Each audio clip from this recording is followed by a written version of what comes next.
We got a new show for you right here on BKQ, and it's called The Cookout.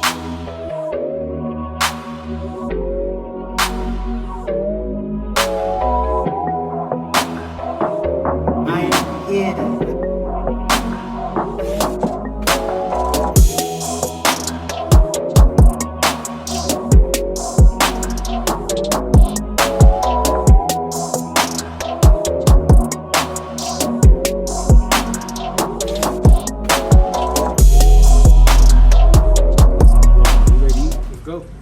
Cookout.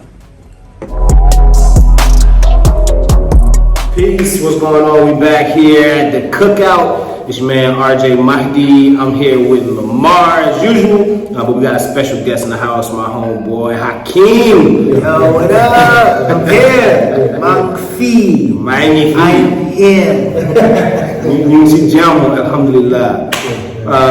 Many of you, in case you don't know, Hakim is a musician, producer, songwriter extraordinaire, formerly of the group The Boys. That's right. Back in the day, probably with some of y'all mamas and aunties' boy crush in the 90s.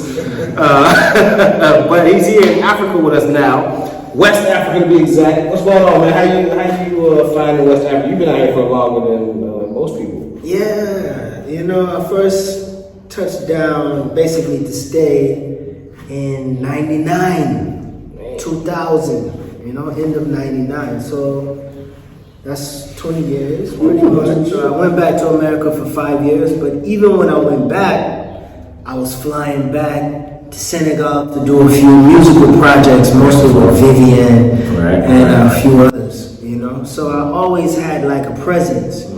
And even when I was in America, I would be doing music with Gambians via the internet, sending them beats, they send their voices back, remix, whatever, send it back. So it's like I was still here. Even when you was gone. Yeah. That's dope. Yeah. 1999, you came out here when nobody was really on it like that. Right. What was going on in there? He was cooking in the kitchen already. Yeah. Well, first of all, my brothers and I performed at the stadium here in Senegal when I was 17. Okay, so that was even longer ago. And when I was here, I was like, yo, it's so nice. One day I'm gonna live here. That's what I told everybody. And so I already knew the vibe was nice. So when Oli Tao, Oli Mata Tao decided to bring me and my brothers to Gambia for the Roots Festival in 99, a lot of crazy stuff was happening in the American music industry.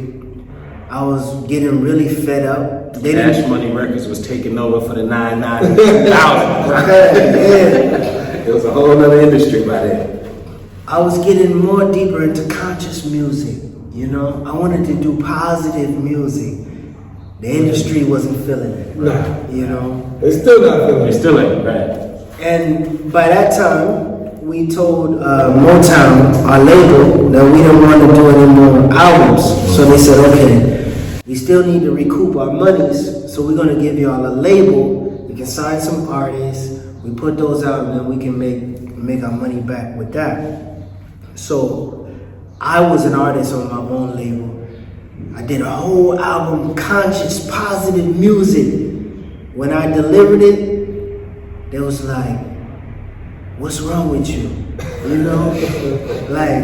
Wow. This is too positive. Like, you must have been smoking too much marijuana. Yeah, you got a point there. You got a point. Too much of me.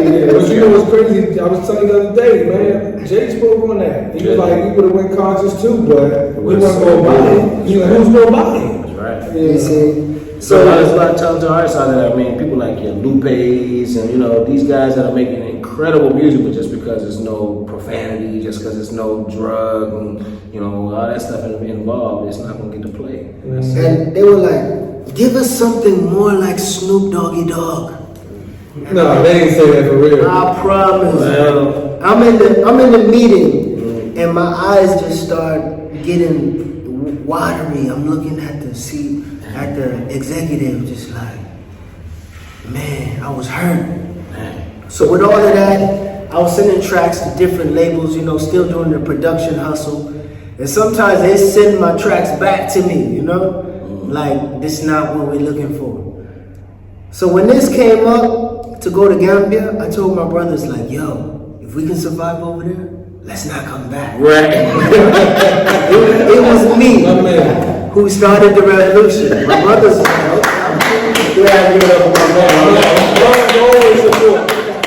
Moms will always support you. yeah. That's what's up, though. So I gotta ask you a question really quickly, because you made a mention of this, and I saw a video of you. I think you were on Oprah, Right. and Oprah asked you something about. Acting? Do you like acting?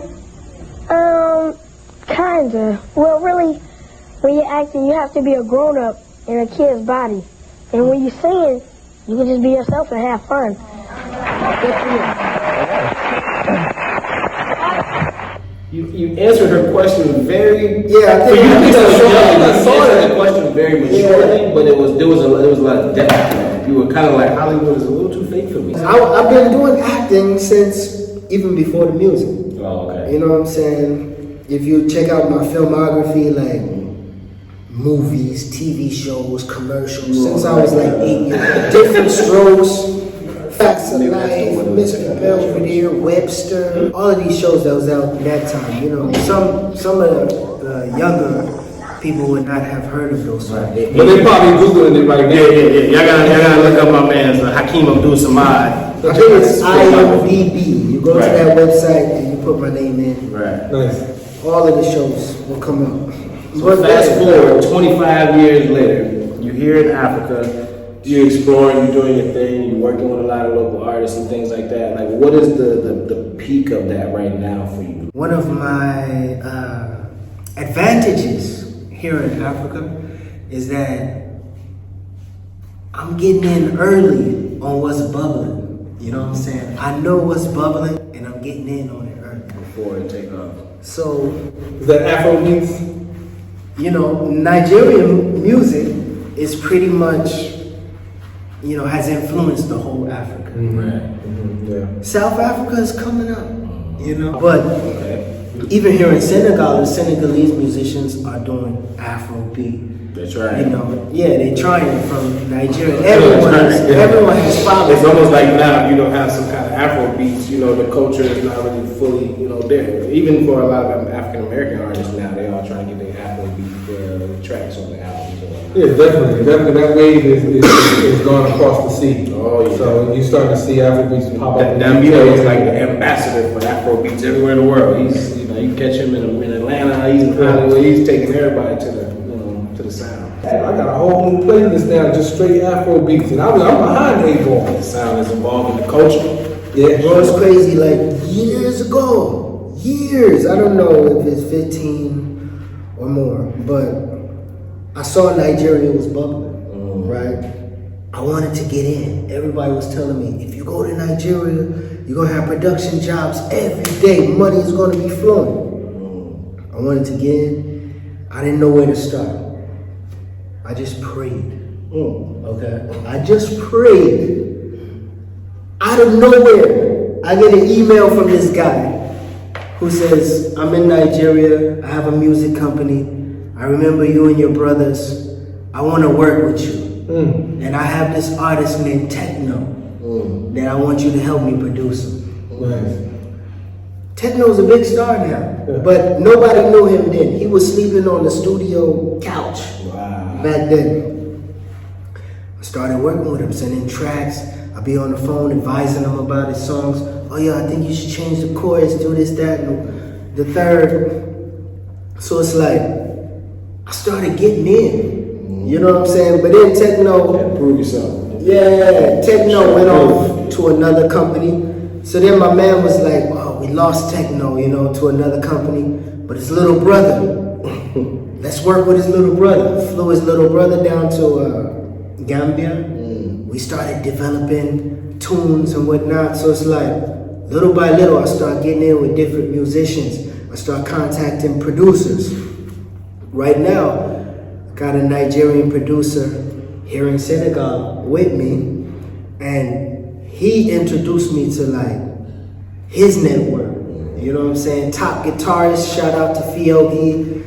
Songwriter, shout out to Clem. Nice. You know, all linked through my partner DJ Kubla. You know what I'm saying? So it's like you effectively penetrated the African music industry in the right places. So it's like I'm in early, like it's still bubbling. It has blown. Nigerian music has blown, Right. but it's still to me in the bubbling stages. You know, it's Still still got a lot of growth left. yeah. And with that being said, to be honest, getting in early is really the main thing. So here at the Cookout, we talk about some of the things that's transpiring here on the continent, and you're a living example of what it's like to get into something early. And I had a long conversation, I'll be brief with this, I had a gentleman out in Atlanta also, he told me, he said, look man, America's dead. He said, all the big corporations have dominated those areas, so it's a steep hill trying to get your space in the game. He said, but here, he said, you come here and the field is wide open. He said, if you can see it and you got vision, you can just take it to the next level, so you're a living proof of that. I've been deep in Senegalese music like 20 years, Wow. you know, and it was nice that I brought R&B, hip hop, blended it with their cultural music, you know, created a new flavor, Nice. and they went crazy. But all the African artists want to penetrate outside of Africa. Right. Just being famous at home It's is not not enough. Well, I mean, because you think about it, here in Senegal, you got 16 million people. Gambia's got 2 million. If you're singing in Wolof, your entire market is 18 million people. Mm-hmm. And then half of that, if you take out the people who are too old or too young to listen, Mm-hmm. and then it gets even smaller and smaller depending on people's preference, right? But whereas if you're touring around the world, you got hundreds of millions of people in different countries and areas where you can attract. And so, see, to understand the local music, it's cultural music. So the people grow up with it, the music in their blood. They know how to bounce to it. They know how to move their head to it. Me, I'm coming from R&B. Trying to get your rhythm. When they first tried to teach us how to dance to Mbala, the dancers just got fed up. It was like, we just couldn't get our... You couldn't get your waist to move the Yeah, right we way. couldn't move the right way. Listen, look, this is no secret, y'all. I've been practicing in the mirror, and it ain't working. Nah. I actually need somebody to take my hand and show me how to move the right way. I'm feeling like the white people feel trying to dance in our club. It's all in the legs, though, man. It's all in the legs. What they told us was, you need to learn the drum first.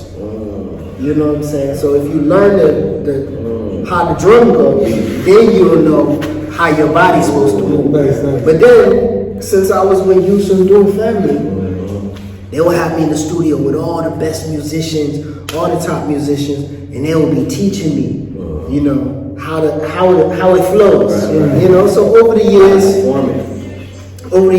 I was able to grasp that. Same thing with Nigerian music, like me trying to make Afro beats. I've been struggling with the groove for over 10 years. Wow.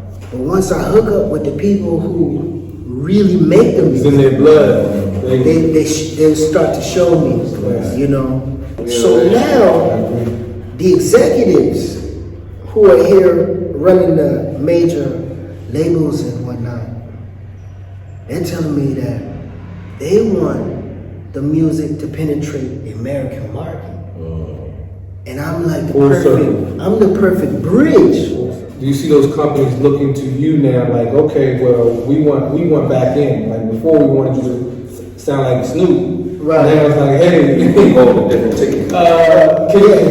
Well, like I said, the companies here are seeing the light. Over there, they don't know yet. We still have work to do to make things pop over there.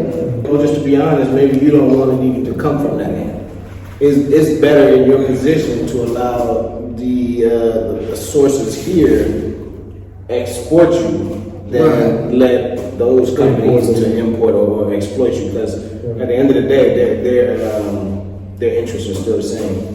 So 20 years might have passed, but they still don't want you to be on some, on some trash. it's even probably more trashy now than it was 20 years ago. They just follow the business, They just follow the business. So we're the influencers, we're the taste makers. If we make it hot, they're gonna jump on. They're gonna take it. It's just business for them. But what we're up to is making the music that works here at home and abroad. So that's what's to come. That's what's in the works right now. Yeah. So real quick before we jump off, you've been hanging out in Cape Verde. Cape Verde is a little ways off the coast of Senegal, island country. I always hear beautiful things about it, but I've never been there. Please tell us about Cape Verde, man. What are we missing?